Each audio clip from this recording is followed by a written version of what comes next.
Sedicom, ikigo ca Diocese nkuru ya Bujumbura co kumenyesha amakuru. Ese Kristo yomenyekana?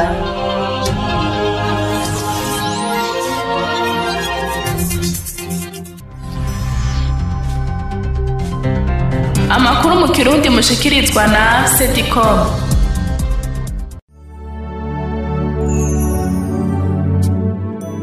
Ndabahaye mwaramutse mwese bakunzi ba Diocese nkuru ya Bujumbura, nongera ndabaha n'ikaze muri ano makuru yo kuva ku genekerezo g'9 gushika ku genekerezo rya 15 Munyonyo, mukakurikirana kuri wezi 3 akaburungu Archidiocese de Bujumbura kaburungu BI no ku murongo wa 93 n'ibice bibiri wa Radio Colombe misi yose ya gatatu kuva igihe cy'isaha 12 z'umugoroba. Ngize ingingo nkuru ziyagize. Umuryango w'abafurera b'abadominikano bari mu kanyamuneza ko kuronka umusaseredoti agira indwi umurundi ku munsi w'Imana igenekerezo rya 15 Munyonyo. Paruwasi Mubimbi yarashikirije icese patiri mukuru wayo Patiri Laurent Nkurabanka. Turababwira kandi ihimbazo ry'umunsi mpuzamakungu wahariwe aboro muri Paruwasi Kanyosha no muri Diocese nkuru ya Bujumbura. Aya n'ayandi ni mu kanya Audrey Kaze njengira ndabashikirize.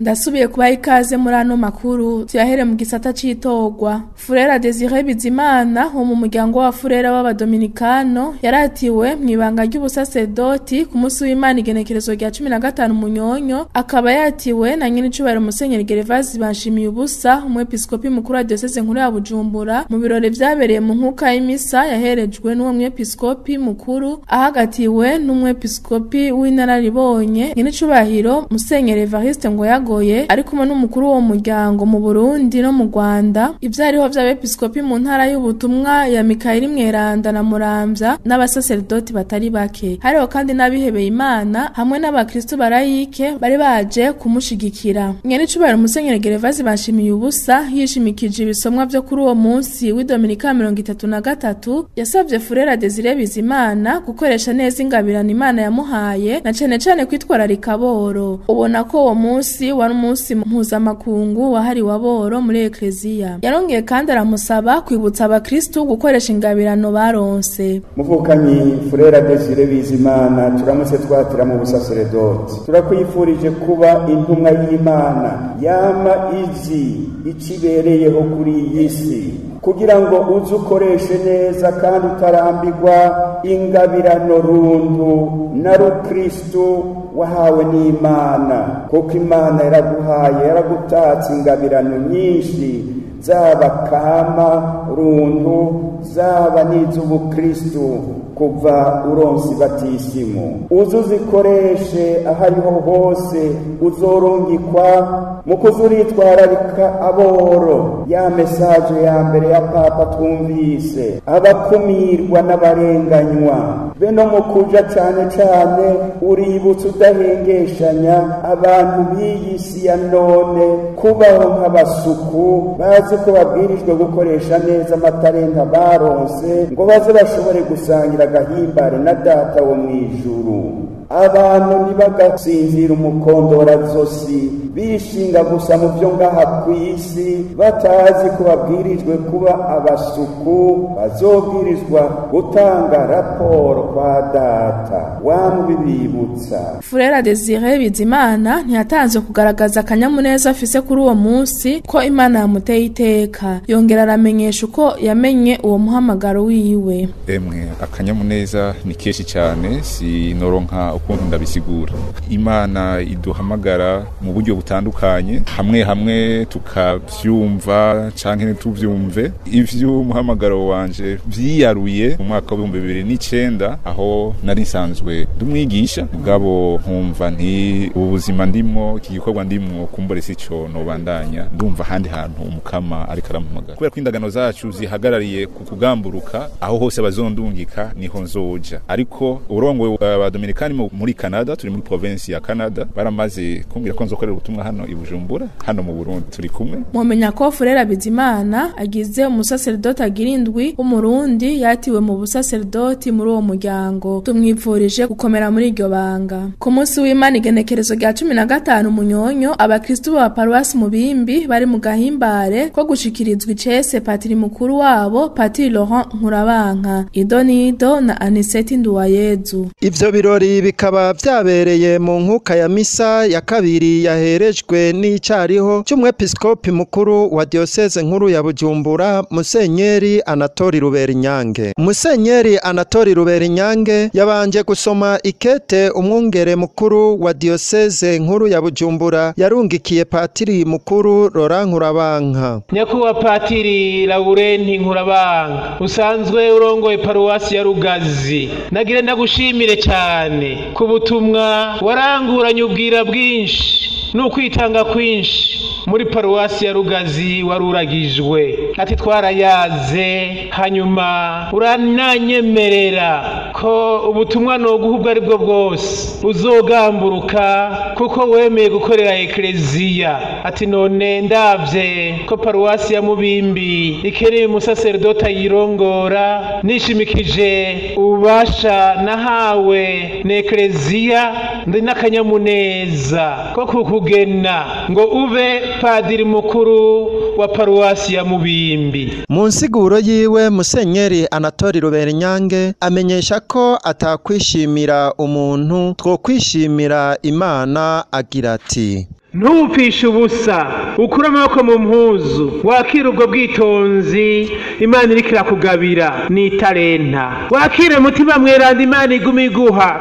ni talenta zidasanzwe. Gutyo ugumana ubukomezi, uri mu Mana ugumana ubukomezi bwo guhana intambara iri hagati y'umuco n'umwijima. Mu ijambo ryo gusozera, patiri mukuru Laurent Nkurabanka yashimye yongera asaba, agira ati: Mbaje gukengurukira Imana yadushikanye ngaha, ngakengurukira nyakubahwa Musenyeri Cegera c'umwepiskopi mukuru wa diocese nkuru yacu ya Bujumbura. Uyu munsi yaje ngaha iwacu i Mubimbi kugira ngo yego ashikirize amabanga yo kuyobora iyi paruwasi ya Mubimbi, ndi kumwe n'abandi basaserdoti babiri dusangiye umubano n'ubutumwa muri iyi paruwasi. Nimwasubira inyuma kirize umwungere mukuru ko twemeye kandi twakiriye mu bugamburutsi bwinshi amabanga mwadushikirije n'ahatoroshe. Nagero nsabe mwebwe mwese bakristo basangwa ngo dushigikirane twubake paruwasi yacu. Jewe ico nzanye ingoga, umutima, nzanye no gushaka, maze ivyo vyose tubize hamwe no gushaka kwanyu n'ingoga zanyu n'umutima wanyu tubashe guteza imbere imitima n'imibiri kandi ivyamwa vyiserure mu banyamubimbi. Tubamenyeshe ko uyo yagenywe kuba umupatiri mukuru muri paruwase Mubimbi yahora ari patiri mukuru muri paruwase ya Rugazi mu ntara ya Bubanza. Iyo nkuka ya misa yari yatewe iteka n'urongoye vikariya ya Buhonga n'abandi basaserdoti bamwe baharanguriye ubutumwa n'abashinga amateka batowe mu ntara ya Bujumbura. Ku bwa Sedikome, Aniseti Nduwayezu, paruwase Mubimbi. Arakoze Aniseti Nduwayezu. Mu gisata cyo kwemera, abakatekumeni bazobatizwa mu ijoro rya Pasika barakiriwe icese mu isengero yo muri paruwasi yitiriwe Mikaeli Mweranda ku munsi w'Imana igenekerezo rya 15 Munyonyo. Abo bakatekumeni bakaba barasizwe amavuta ku gikiriza no ku bitugu, ikimenyetso ca mbere bagiriwe. Ni inkuru twashikirijwe na Claver Kayoya. Umunsi mpuzamakungu wahari waboro warahimbajwe muri ekleziya ku isi yose ku munsi w'Imana igenekerezo rya 15 Munyonyo. Muri diocese nkuru ya Bujumbura uwo munsi wahimbarijwe muri paruwasi Maramvya. Musenyeri Jean Louis Nahimana yaserukiye umwepiskopi mukuru wa diocese nkuru ya Bujumbura, akaba ayoboye vikariya ya Gihosha, yaramenyesheje ko rukundo n'ubumwe ari byo bimenyetso Yesu yadusigaranye ko bitegerezwa kwisungwa n'abakristo mu kwitwararika aboro. Tumwumvirize.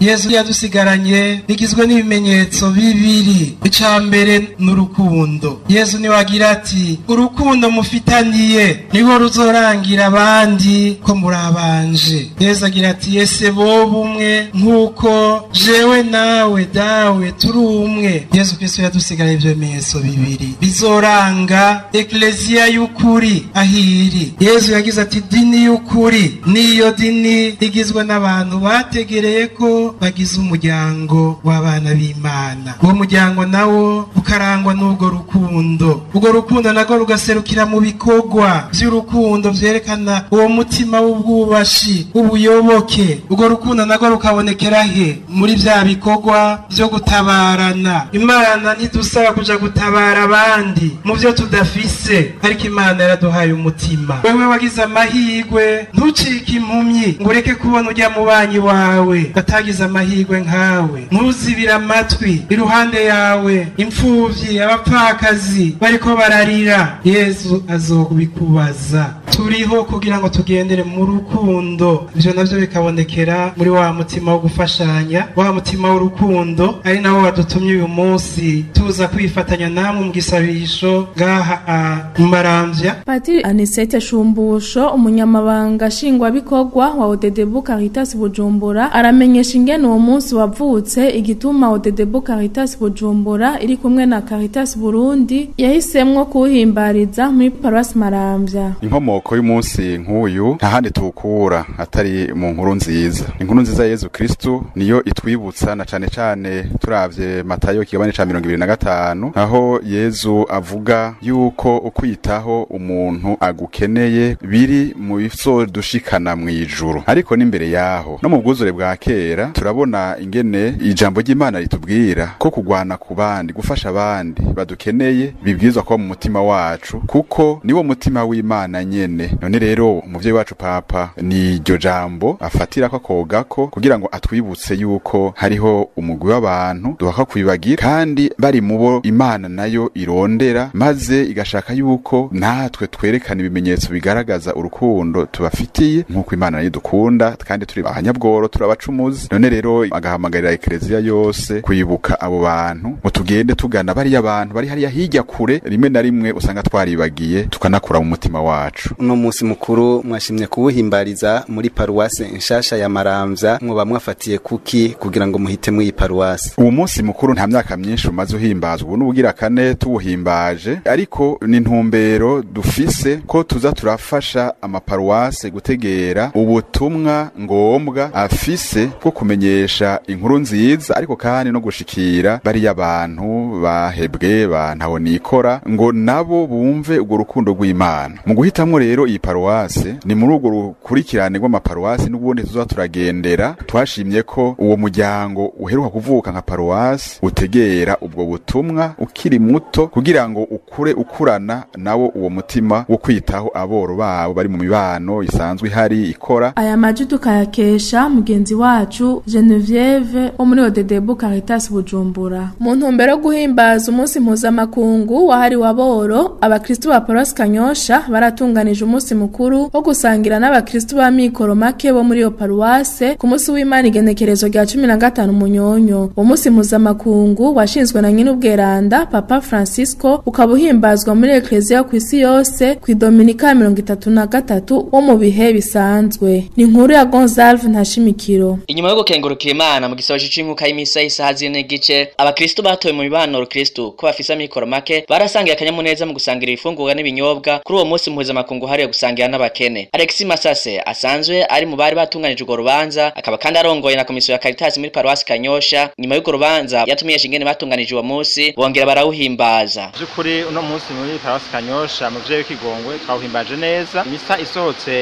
ya kane twaciye twakira abavukanyi bacu afisa mikoro make, turabaha ikibanza babateguriye baricara, turabashikiza ijambo nk'uko nyine ubweranda Papa Francisco yabishikirije. Twanezewe cyane n'uwo munsi ko twashoboye turavukana nabo twicana nabo kandi nk'uko benshi bakizwa babisabye bari twicaye tuvanze nyene wa mikoro make akicara n'ubundi mukristo atara wa mikoro make na patiri mukuru yari yicaye n'abafisa mikoro make basangira turi mu kanyamuneza baryohewe cane baratamba baratarika. Yatubwiye kandi icokorwa kugira ngo abantu ba mikoro make bashobore kugenda bagabanuka kugira ngo igitigiri kigabanuke nuko bogira imigambi yo kubateza imbere tukabaha nk'akantu kabasumbirije ko bafasha kugira ngo ari nk'umuntu ashobore kudandaza nk'akantu yo kadandazi akuramo rasyo bafite mikoro make abafite aho yikorana dukeye abantu bagaca bagenda bagabanuka gusanga mu mwaka uza kumbure tuba dufise bakeyi nk'uko babikuze mu ijambo bavuze yuko twifuza yuko abantu 601 dufise mu mwaka uza tuba dufise inusu yabo. Nakaye kamo mwotera abakristo bafise umutima wo gufasha n'aya mashira hamwe afasha nakaye kamo mwo yatera kugira ngo aba bantu bagende bagabanuka nko mu mibano rukristo banganywe nuko boja baraba hafi y'abantu bafisa mikoro make akamo dutera kandi mbere twabanza no kubashimira abakristo mu Kanyosha baritanze cyane by'ukuri barakoze ibikorwa bisumbirije kugira ngo umunsi mukuru wagenze neza barabikoze. Rero dushaka yuko twabwira yuko umuntu mbere yuko abantu bagabanuka bosumbirizaho kugira ngo abantu bagende bagabanuka buhoro buhoro. Twamenyeshe ko umunsi mukuru hari gusangira n'abantu ba mikoro make uhimbajwe ku nshuro igira gatatu muri Paroisse Kanyosha kuvanye n'ubwenda Papa Francisco awutanguje mu Kanyosha. Gonzalve Ntashimikiro ku bwa Sedicome. Arakoze Gonzalve Ntashimikiro. Mu gisata c'indero ishuri ryisumbuye ry'Imuramvya ryari rishikirijwe abayobozi bashasha rikaba rirongowe na Patiri Richard Habarugira kumwe n'abandi baraye bagenwe kumwe nawe ngo bafashanye ubuyobozi. Ivyo nibiboneka mw'itegeko nshikiranganji inimero 610 akarongo 1600 ryo kwa 11 Munyonyo umwaka wa 2020 ryatewe ko igikumu n'umushikiranganji w'indero Dr Gaspard Banyankimbona. Ibirori vyo kubisikanya icese hagati y'abo bayobozi bashasha nabo basubiriye bikaba vyabaye kuri uyu wa kabiri igenekerezo rya 17 Munyonyo. Inkuru ya Michel Nibitanga. Turese Patiri Richard Habarugira yabisikanje na Bernard Ndayini nahaze. Iryo bisikanje yarabaye kandi no mu bundi buyobozi butandukanye bw'iryo shuri. Remi Nkuru Nziza akaba yasubiriye Didas Niyongendako muyobozi bw'ivyigwa. Tade Imana Impaye asubirira Remi Habona Imana muyobozi bw'indero. Nawe Claudette Nitunga asubira Marie Gorette Kampimbare mu vy'ubutunzi. Ku ruhande rwa leta ubushikanganje bw'indero bwaserukiye n'umuyobozi w'indero mu ntara ari kumwe n'umuyobozi w'indero ku rwego rwa commune Muramvya. Intwaro nayo yaserukiye na mustanteri w'iyo commune. Naho ku ruhande rwa Ecclesia hari haje Musenyeri Anatole Ruberinyange icegacumwe umwepiskopi mukuru wa diocese nkuru ya Bujumbura ari kumwe na Patiri Aristide Njyabuheze ajejwe ubutumwa bw'amashuri akukira Ecclesia Katolika mu Burundi Beneke kumwe n'abajejwe ubutumwa bw'amashuri akukira Ecclesia Katolika ku rwego rwa diocese ya Bujumbura. Ivyo bikorwa vyigure na Musenyeri Anatole Ruberinyange maze uwahoze ayoboye Lycée Muramvya acaduga kwijambo arasoma icegeranyo kirimwo ivyo we n'abagenzi be bashikirije ababakoreye mu ngata yongera arabakeza. Keza nyakubahwa Patiri yizewe n'igihugu na Ecclesia kugira ngo azadukore mu ngata aje kubandanya ikivi twatugishikanye hanyuma nabo bafashikanye nabo nyene turabakeje ko ari wenyene ntakoyo kwishoboza kuko indero nkuko benshi babivuze ni synergy therefore muri wese. Eka na Patiri Richard Habarugira mwizina ry'abayobozi bashasha yaragize ico avuga ku mabanga bashikirijwe. Akajya kweza ko kubashimira nabo mwari musangiye igikorwa cyo kurongora iryo shuri mwakoze byinshi byiza kandi ibigora nk'ibibura. Ku ruhande rwanje novuga ko nzanye ugushaka korana n'abajejwe indero n'Ecclesia yandungitse kugira ngo mbandanirize ikivi aho mwari mugiteje. N'abaraho nk'ivyabona vy'iryo bisikana barashimye ukuntu byagenze. Kumvirize waserukiye leta be n'uwaserukiye Ecclesia. Abahora bayoboye Lycée Muramvya barakoze ibikorwa byinshi kandi byiza. Turabikengurukiye cyane rero kuri ivyo bikorwa byiza. Hanyuma nkaca nkengurukira n'ababize ko bareme baraza kugira ngo dufatikanye iki gikorwa cyo kurera. Musenyeri yavuze ati Tobadore isite ni yaduga kuri Lycée Muramvya kiduzi ya commune hama n'intare gaca ishikira. Rero nibaza ko arivyo tubitezeko. Ivyo turabikengurura cyane tukengurukira umuyobozi urongoye Lycée ya Muramvya imyaka yose yamaze mwarakoze bitari bike basubirijwe abo nyene turabashimiye umwe wese kumubwira n'umwete yagize n'abarezi bose bari hano abarimu mwebwe muje mubakorera mu ngata kugira ngo mushire ku muzirikanyi n'abandi bose baba bari ngaho b'abarezi muri lise n'abandi basanzwe bajeje mu mashuri ku nzego zitandukanye mwumve yuko badakoreye mu runani hari kiharamiye ishure ryisumbuye lise do Muramvya riri ku mugwa mukuru w'intara ya Muramvya rikaba ari rimwe mu mashuri akukira Eklezia Katolika muri diocese nkuru ya Bujumbura. Iryo shure ryatanguye mu mwaka wa 1974 citwa college. Rifise igitigi c'abanyeshuri baba hafi 600. Abo bose bakaba bahabwa ubumenyi n'abigisha abarezi bashika 50 hamwe n'abayobozi n'abahagarariye indero. Iryo shure rifise kandi n'indaro ku banyeshuri barenga gato 100. Mwomenya ko mu bibazo vyihutirwa abarongozi bahahora basigiye bashasha harimwo ubukene bw'abigisha batanga ivyigwa bimwe bimwe vy'ubuhinga kuko ngo mu bari bahari harimwo abigisha ivyo batigiye ibituma umwimbu warasubiye inyuma. Michel Nibitanga kuri Lycée Muramvya ku bwa Sedicom. Arakoze Michel Nibitanga.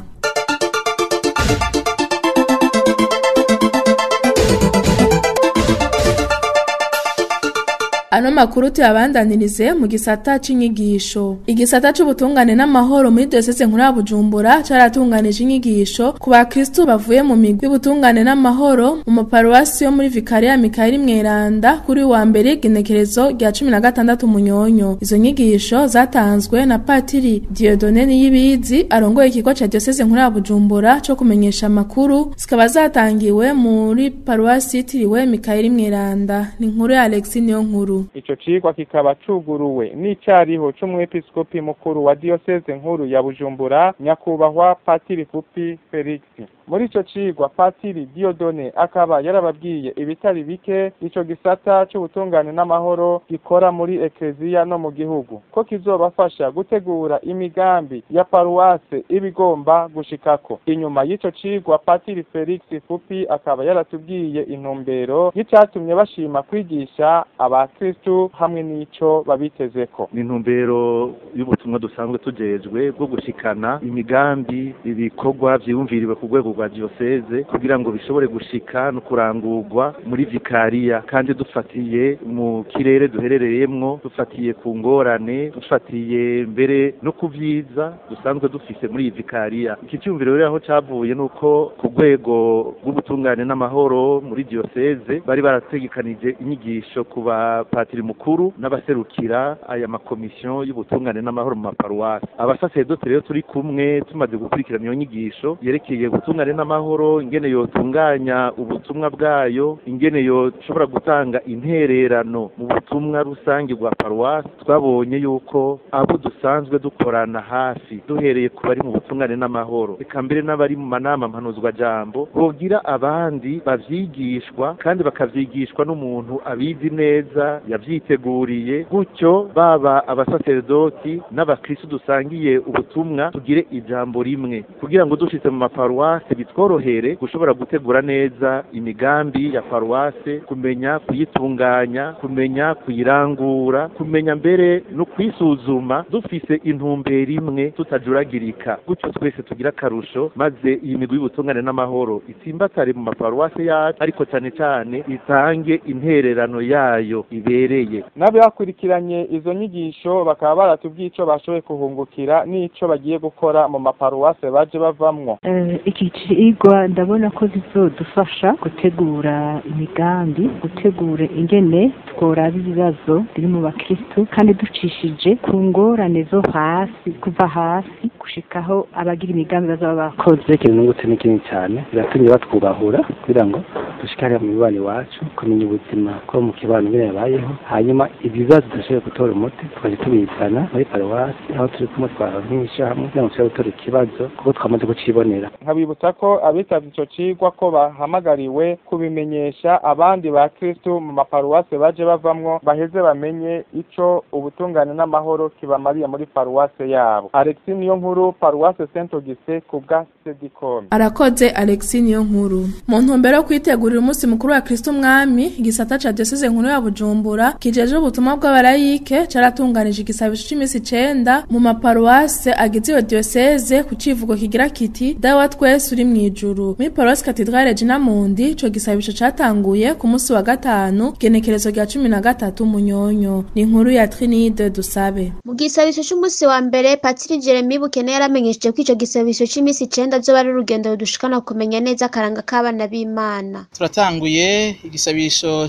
c'imisi 9 ruzoba urugendo rudushikana kumenya neza akaranga k'abana b'Imana. Akaranga k'Imana ko kariho ijambo twashimye ko ryo turongora niri dawe wa twese uri mwijuru. Ese igisabisho c'umukama cyo dukomeza mu kwemera kigahindura ibintu mu buzima bwacu no mu mibano. Duhereye kuri ico gisabisho tukaraba ico gisabisho ibintu birimwo, turabe ko tutoguma tukivuga turandagata, turabe ico Yezu Kristo arindiye mu bantu bavuga igisabisho nk'ico oye. Nico gituma twavuze tuti cyo dukuza mu kwemera kikaduhindura muri twebwe kigahindura n'ibintu mu mibano. Yarashikirije kandi ko ijambo dawe riri muri ico gisabisho ari ijambo rikoreshwa hagati y'umuvyeyi n'umwana, akagira ko atubirira abavuga ico gisabisho ko bomera nk'abana batoya bakizera iyo Mana nyene muri vyose mu buzima bwabo. Yagize ati ico gisabisho cogira ico gihindura mu buzima bwacu no mu mibano yacu, nitumwumvirize. Ibintu bikeneye guhinduka mu buzima bwacu mwe wese arazi ahagwaye, mugabo mu mibano hoho biraboneka Burundi, mu ngo, ku kazi no muri ekleziya, eka no mu mihari mu migwi y'ubutumwa. Urabona yuko ibintu vyo guhinduka atari bike. Urumva rero ubu sukuraba banaka kubanza kwiraba hama nkara bico noterera kugira ngo ibintu bihinduke. Muri iyo nyigisho kandi Patiri yashikirije ico abakristo bokora kugira ngo izina ry'Imana rininahatswe. Ubwa mbere na mbere nuko yoba umukristo yitahuye, kuko ikibazo ca mbere nuko abakristo tugendera mu bintu vyose. Iryo zina kuba umukristo no kuvuga ngo riragukura ahantu rikagushira mu bantu bakurikira Yesu. Umukristo rero ico yoterera ubwa mbere na mbere nuko umuco n'umunyo wisi ahari. Umukristo icambere asabwa so guhindura isi kuko ntavyo yoshobora. Mugabo mu buzima bwiwe, mugabo ahagendera mu vyashinzwe, hajya ahantu atawundi umuntu yo haseruka atariwe, hajya ahantu ibintu bipfa canke vyotera imbere kubera we hakeneye tumurindiririye. Aho twamenyesha ko uwo munsi mukuru wa Kristo umwami w'abakristo bariko baritegurira uzohimbazwa ku munsi w'Imana ingenekerezo rya 22 Munyonyo. Trinide Dusabe, Paroisse Cathedrale Regina Mundi ku bwa Sedicom. Tugushimire Trinide Dusabe. Tukiri mu makuru y'inyigisho, ababikira babiri bo mu muryango w'abayirusirine baragendeye igisata ca Nyarucamo kiri muri Paroisse Bukwavu ku munsi w'Imana ingenekerezo rya 15 Munyonyo, bakaba baratanze inyigisho kugwaruka. Idonido na Terence Bukeyimpundu. Kuri wowe Imana igenekerezo rya 15 uku kwezi kwa 11 turi ku gisata Nyarucamo aho twatewe iteka ryo kugenderwa n'ababikira babiri bava mu muryango w'aba Orosorine. Abo nabo ni mama Jacqueline Ndowimana na mama Maria Everine Gakobwa amaze umwaka umwe ahawe iryo banga. Intumbero y'urwo rugendo kwari gusangira akanyamuneza n'abakristo b'Inyarucamo eka mbere ndetse no kugaburira urwaruka gukunda gusenga mbere no gutohoza imihamagaro yabo. Igihimbazo gisohotse baciye batanga inyigisho z'urwaruka aho zari zifise iciyumviro shimikiro ingoro zacu n'umubiri wa mutima mweranda, eka ndetse k'umubiri wacu berekanye aho benshi bamaze guhindura na cane cane icifuzo c'umubiri wabo bakawugira urudandazwa. Ico twomenya ni urwaruka rutari ruke rugizwe n'abahungu n'abakobwa, akabo bose bari bitavye izo nyigisho. Kigeze kurangira babajije utubazo tutari duke aho basanze ku bakobwa batirimutswa no kumviriza ibitagira akamaro, ngo narirya abahungu bafise utujambo twishi two guhendahenda no kuryoshajyosha. Abahungu nabo bihaye ingingo yo guha indero amaso yabo kuko basanze ibibahenda ku bakobwa biva ku byo babona. Eka ivyo byose bigiye kurangira basozere bakenguruka abo babikira nabo batwemera ko bazogaruka kwama keshi na keshi bari hafi y'ugo gwaruka. Inyarucamo Bukeyimpundu Terence ku bwa Sedicom. Arakoze Terence Bukeyimpundu. Amakuru twabateguriye akaba ari ngaha arangiriye. Mwebwe mwese mafasha akanya ko kuyakurikirana nkabanda bakengurukiye abagenzi banje bafashije kuyatororokanya namwebwe nyene ndabashimiye. Kontrate kaze nije naye ko ndabashikiriza ndabipfurize kuroranirwa mu vyanyu vyose.